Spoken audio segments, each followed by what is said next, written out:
नमस्कार, सार्वमंथन न्यूज महाराष्ट्रमध्ये आपलं स्वागत. पाहुयात आजची सविस्तर बातमी. दादांसारखा नेता हा होणे नाही.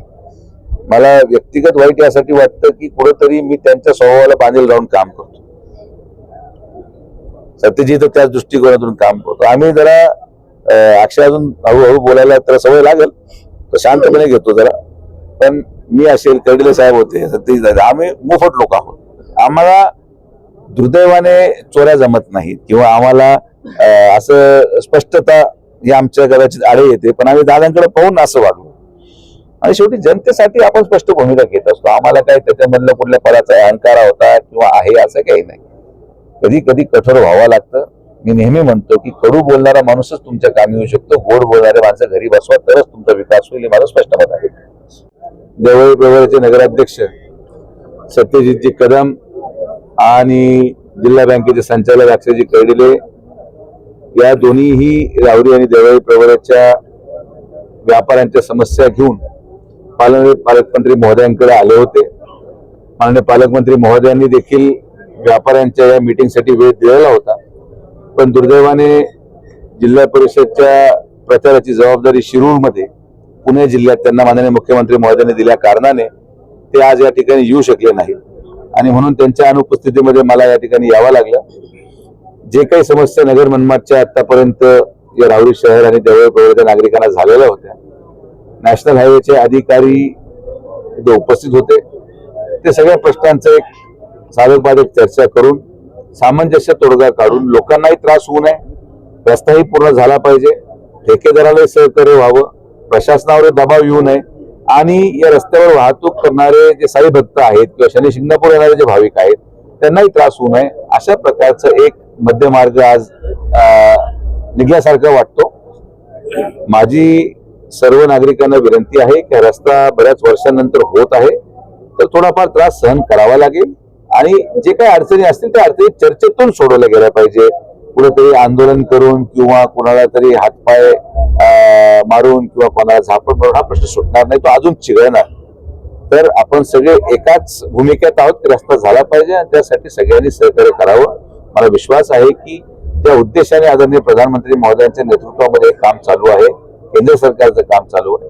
तो उद्देश यशस्वी करण्यासाठी आम्ही सगळे भारतीय जनता पार्टी असो किंवा सर्व पक्षाचे लोक, म्हणजे याच्यामध्ये कुठल्याही पक्षाचं श्रेय नाही, सर्वांनी एकामेकाला सहकार्य करा. हा रस्ता सगळ्यांचाच आहे आणि म्हणून आपण आज तोडगा काढण्यासाठी मीटिंग घेतली आणि एक सकारात्मक वातावरणात चर्चा झाली आणि मला असं वाटतं की चांगलं काम होईल. दादा काही 4-5 दिवसापूर्वी ठीक आहे, आता दुर्दैवाने काहीतरी गैरसमजातून मारहाण झाली, ती दुर्दैवी बाब आहे.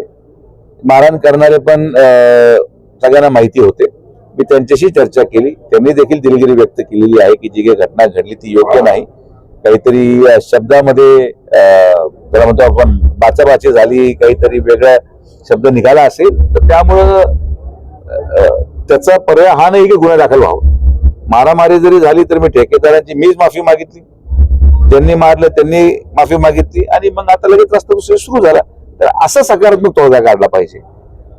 मारामारी झाली लगेच मी गुन्हा दाखल करणार, लगेच पोलीस उचलणार, मग ते वाद चिघळणार, मग कोणतरी रस्ता बंद पाडणार. बिचारे व्यापारी लोक तर या वादात पडू इच्छित नाहीत, ते काय कोणत्या पक्षाची भूमिका घेऊ शकत नाही. तर त्यांना त्रास होणं हा आपला प्रयत्न आहे. मी सोमगड आता राहुरीचं जेव्हा पॅच चालू होता तेव्हा ते होते. आज राहुरीचं कुठं पॅच काम चालू नाही, राहुरीच्या फॅक्टरीकडे काम चालू आहे. तर जिथं जिथं ते काम चालू आहे त्यांच्या ड्युट्या तशा तशा त्या भागात लावल्या जातात.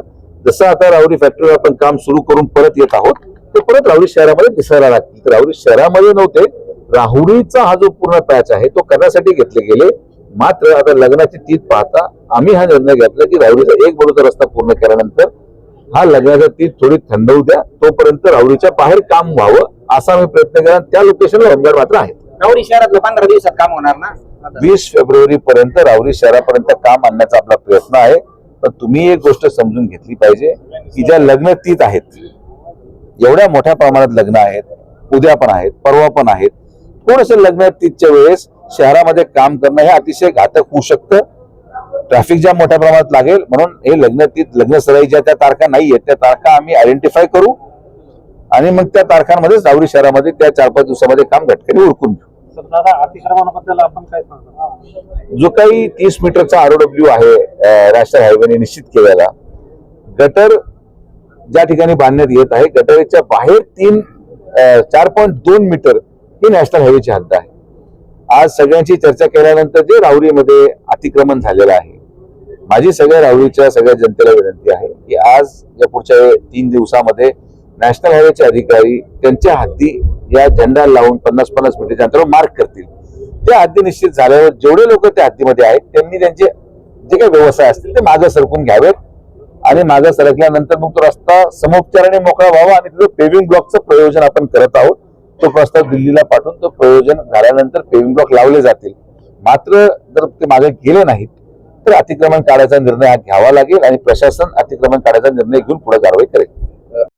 सार्वमंथन न्यूज महाराष्ट्राला लाईक करा, शेअर करा, सबस्क्राईब करा.